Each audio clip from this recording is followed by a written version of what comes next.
was the mayor in the Back to the Future. You know, oh, the mayor. That's Don Fuller. Okay, nice guy. Anyway, I made them for them, and then I made them for. There was in 2014 there was a gathering of all the Blasey families in Marysville, and at her parents' house. And so I brought all the fixings and made conies for everybody. Everybody was like, I'll just have one. I'm telling you, nobody could eat just one. No. Nobody. No. You know, maybe I'll have another. Maybe I brought plenty of, I can remember going into George's Coney Island as a young kid. I'd sit at the bar, that U-shaped bar. Sure. And I'd watch Dad make conies. Oh, yeah. And he had them all up and down his arm. Right. And he was Yep. doing the onions. He was doing the, oh, yeah. I don't know whether he did mustard or whatever. Well, no, yeah, he do did mustard. the cheese, and Right. He had to have 7, 8, 9 conies on his arm, you know, and he'd be. Of course, so many carry-out stuff. They had so much carry-out stuff. I mean, it was unbelievable. And the thing that really stood out to me, and I don't know why, was the jukebox at George's, which was right in the front. Right. As soon as you walked in the door, I don't know whether it was a Seabird or Wurlitzer or what it was, but yeah. that jukebox had Fats Domino. There was a 45 of Fats Domino in there, and Dad put money in there and played that. Right. And it was Blueberry Hill. It might have been. I don't know the name. You would know. I found my thrill. Yeah. I mean, you would know that. I wouldn't know that. I just knew it was Fats Domino. Right.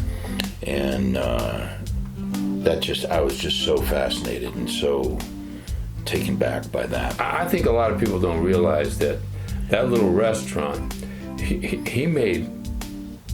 I mean, they used to be 3 deep around that U-shaped bar to drink. Oh. You know, because they had a full liquor license. Mm-hmm. Okay, and you don't see that in Coney Islands anymore. But no. And they made it. I mean, on Friday nights and Saturday nights, that place was 3 deep. All the and that's why that people. Oh yeah. All the Fisher Body people up the street. That's right. And what was the name of the Delco? Delco was there. That's right. So anyway, they made a killing, and that's why Dad knew if he got chefs, he'd make a killing. Fort Hayes was there. Timken roller bearing 24/7. He knew it was a gold mine, and he made a killing. And everything at Chefs. I mean, anybody could have been a bartender at Chefs. Yeah, because it was a shot and a beer. That's exactly okay. Right. Give me a whiskey and a beer. Thus, the Goose Hanger Club was born. Oh my God! And the goose hung from the middle of the bar. That's right. Down, and he had his bowling machine.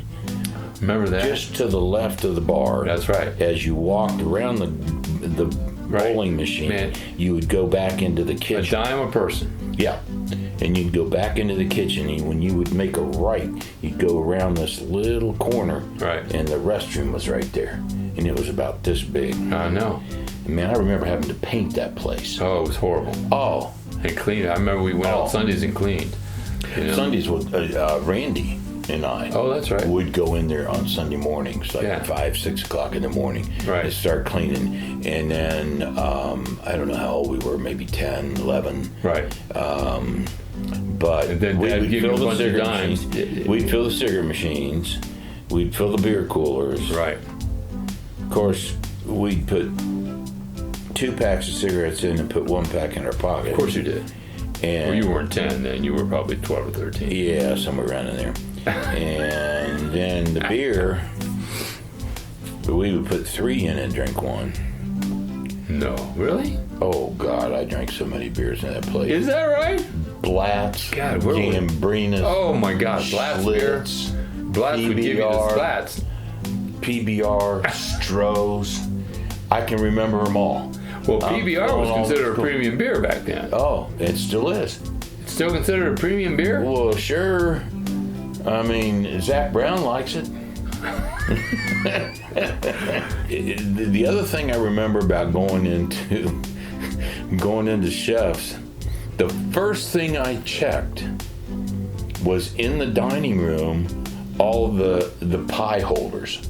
those little glass things that held pieces of pie. Right. I wanted to see what was left.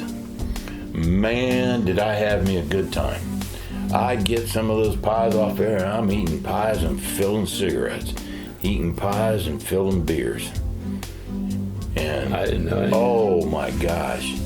Oh my gosh, we had, and we're mopping floors, we're cleaning pizza pans. The pizza pans were black. Yeah. I mean, trying to get that crap off those pizza pans. Right. Boy, you talk about some good pizza. Oh my God. That's because he used really good ingredients. I can remember when Randy and I, after a Friday or Saturday night of fun and frivolity. Frivolity, really? Something like that. We would stop by Chef's and ask Dad if he had any cancellations. Oh, you know, and he'd have pizzas on top of the pizza oven, you know. And we'd grab those pizzas, we'd sit out on the stoop in the back, and we'd be scarfing those pizzas down. It was unbelievable. I've never tasted a pizza yet that's that good. No. Probably the closest pizza to that would be Rotolo's, but Rotolo's when it was only the one shop on Fifth Avenue, right, just down from Riverside Drive. There's right one other Cambridge. one that I can think of. When they went out to the strip centers and stuff, right, and branched out, it got bad. The kids took it over. I'll tell you, Rubino's.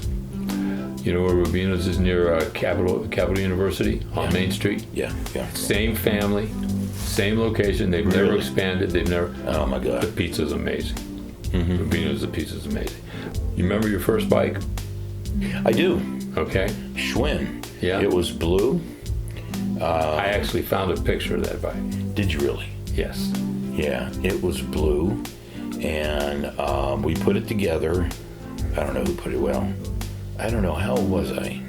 8, 9, maybe. I mean, I could open it all up. Anyway, I remember riding it around in the driveway. I don't know that there was snow on the ground or not, but I remember trying to ride it around in the driveway. Right. But it was a blue Schwinn, and I'd give my left arm to have that bike. Oh, I had that English racer, that black with the thin tires. Mm-hmm. Okay. Mm-hmm. And I found a picture of one. Yeah. It's a little 3-speed. Yeah. But I've got the actual bike that you're talking about in a picture of it. Yeah, it had the big tanks on the side. Right. You're standing there, and I'm standing right next to you. And you're proud as a peacock with that thing. Loved that bike. Yeah. Loved that bike. Any memories from going to Antheo's for 2 weeks every summer? Oh my goodness. Oh my goodness. The swimming classes. Going to Hastings. Hastings? Yeah, Hastings Pool. Oh, Tremont Pool. I thought it was Hastings. No, it was Tremont. I think it was Tremont swimming pool. Maybe I've had too much England. Really? You've only had one, unless you started early. Not quite. I'm getting there. Slowest I've ever drank in my life. Man, get you talking. I thought it was Hastings. Maybe it was Tremont, where we went to get swimming lessons. Right. Yeah, and then that was our vacation. We would go there for a week, stay a week. I thought it was 2. Maybe it was. Sometimes maybe it was 2 weeks. Yeah. But that was a big deal. That was a big deal. That was a huge deal. Yeah. Yeah. Because Mom was working, and right. Right. Mom was working, and I think, as I recall, we went to the pool almost every day. Yeah. Remember Antheo's real rule about the pool?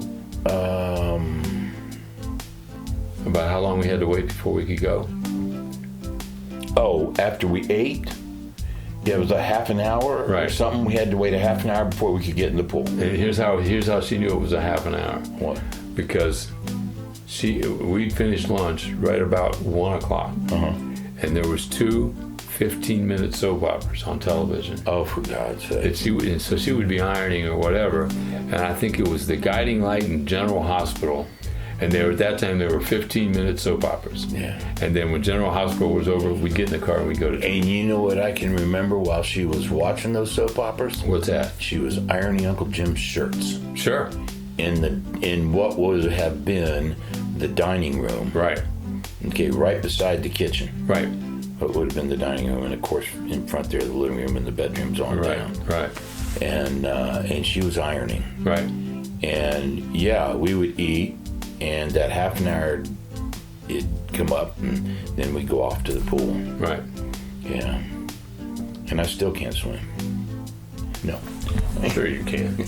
Well, I can swim, but I don't swim the right way. I never got the, I'm better on my back. Yeah, I am too.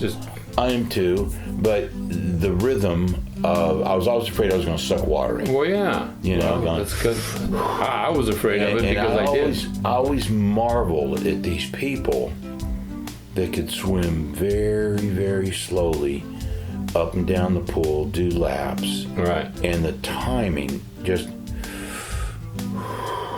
blow the bubbles out. Just every like time I did that, I ended up taking a ton of water. Oh, yeah, I did too. So, if I was like swimming, I had my head was up. Yeah. I was doing this. Just like, you remember now, talking about water, you remember the time when Uncle Bill had the Chris Craft down at the Scioto River. Yeah. And I was playing on the docks. And you fell in or something? I fell in. Yeah. They had those, they were like galvanized steel bars, like the piping in the house. It was just all screwed together or stuff, and those were the rails. And they had them bolted to the pier. And they had these little pathways to get to the various boats. Right. Well, I was swinging on one. Oh boy. And I went in, didn't know how to swim, freaked out. Well, there was a guy up on the road checking the docks to make sure, the right boat was in the right slip and checking he saw me first. He ran down, screamed at Uncle Bill, and said, "That boy cannot swim. We've got to save him." I don't remember any of that. And was I they there? both, I don't know, they both dove in at the same time and got me out of the water and set me up on the, little pier, the pier there on the pier. And I can remember going back and them taking me up the hill by a tree, and they wrapped all kind of blankets and stuff around me. And I was fine, but yeah, I almost drowned. I would have drowned it. We had holiday gatherings a lot of times with cousins. Man, there's a lot of people in a home.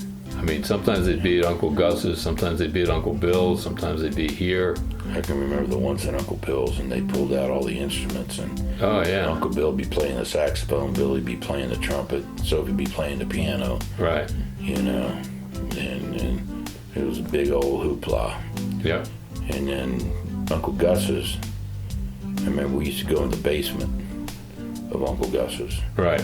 And I think Greg's bedroom was down there. Yeah, Greg's bedroom. And he also had an egress in the basement, so he could leave from there. He could leave the house. I have a story about that. I didn't know that. Oh, yeah. I didn't know that. Oh, yeah.